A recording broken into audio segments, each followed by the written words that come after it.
Hello, my name's Gavin, and this is Genre Books. And in 3 weeks' time, we at BookTube are lucky enough to have an event, Rocket Summer, a classic science fiction reading event devised by Michael K. Vaughan, where we read classic science fiction all through the month of July. There are 4 prompts to read science fiction up until 1939 for week 1, for week 2, 1940 to 49, week 3, 1950 to 59, and week 4, 1960 to 69. I've already made a video about what I might be reading in week 1 of Rocket Summer, but for week 2, the 1940s, here's a list of possibilities. And almost a certainty is that I will be reading another pulp magazine, and here is a copy of Planet Stories from winter of 1946.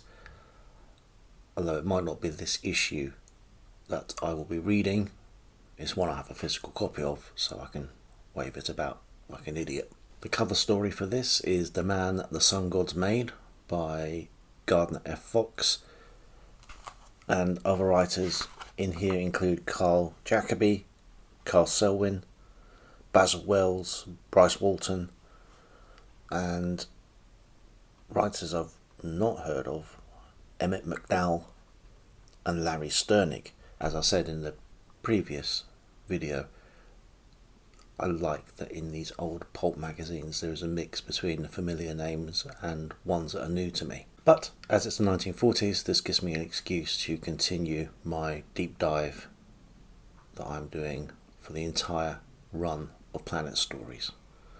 So maybe issue 7 or issue 8 will be the one I read for this week. The 1940s also gives me the opportunity to knock one of the big names off the list. Now the big 3 are Arthur C. Clarke, Isaac Asimov, and Robert A. Heinlein.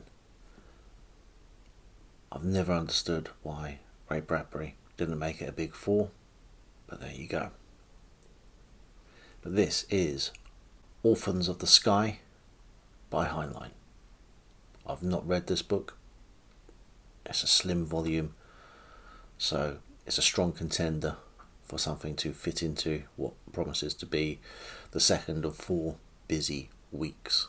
Another possibility is another famous name from science fiction, and that is E Van Vogt.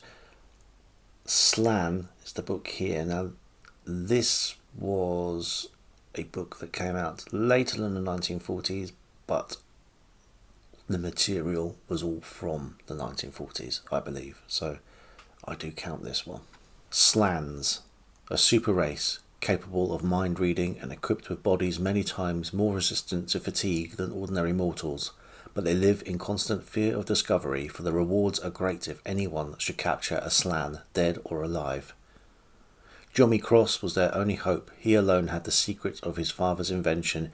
He alone was capable of proving that the Slan's knowledge could benefit mankind. Another possibility is No Boundaries by Henry Kuttner and C.L. Moore. I'm not sure all of the novellas in this volume are from the 1940s, but the first one, Vintage Season, certainly is. Vintage Season was originally published under the name Lawrence O'Donnell, which was one of a number of pseudonyms that Kuttner and Moore had when writing together. Writing by himself, another possibility is Fury by Henry Kuttner. The Earth is long dead, blasted apart, and the human survivors who settle on Venus live in huge citadels beneath the Venusian seas in an atrophying class-ridden society ruled by the immortals, genetic mutations who live 1,000 years or more. Sam Reed was born an immortal, born to rule those with a normal lifespan, but his deranged father had him mutilated as a baby so that he wouldn't know of his heritage, and Sam grew up on the wrong side of the tracks and the law, thinking of the immortals as his enemies. Then he reached the age of 80, understood what had happened to him, and went looking for revenge, and changed his decaying world forever. For something possibly a little more philosophical, we have Voyage to Venus by C.S. Lewis, also known as Perelandra. This is the sequel to Out of the Silent Planet, which I read last year and enjoyed. In Out of the Silent Planet, our hero Ransom finds himself kidnapped and taken to Mars, or Malacandra, I believe it's called. So here it looks like we're off to Venus. Staying with the United Kingdom, here's another selection from the British Library Science Fiction Classics, The Four-Sided Triangle by William F. Temple. I've not read Temple before, so this is always an incentive to get stuck into a new writer. Another recommendation for me is that the introduction is by Mike Ashley, who is a man who knows his stuff. The blurb on the back reads, "Science is on the verge of a revolution. A cutting-edge new replication process is invented, and any matter can be reproduced. Shakespeare's signature, works of art, even a human being.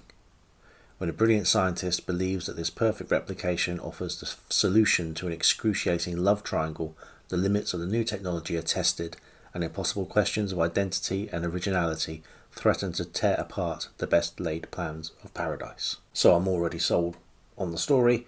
It's just whether I'm going to have time to fit it in. And the final possibility selected for this week is The Paradox Men by Charles Harness in this Science Fiction Book Club hardback edition from 1966. The story was originally printed in 1949 in a shorter version and was extended in 1953, but I'm going to give it a pass. If the kernel of the tale is from the 1940s, then I think that probably counts. And in picking this book up, I also found a little leaflet that came out of it, Science Fiction News from March 1966. So I'm going to find out what's happening in 1966 and who might win that World Cup. So a shorter list of possibilities in the 1940s than in last week's video, but last week's video was covering the entire history of literature up until 1939, so this is possibly understandable. I am, however, about to raid the shelves for volumes from the 1950s for consideration, and I can make no such promises of brevity when it comes to the science fiction output from the 1950s. But until then, bye.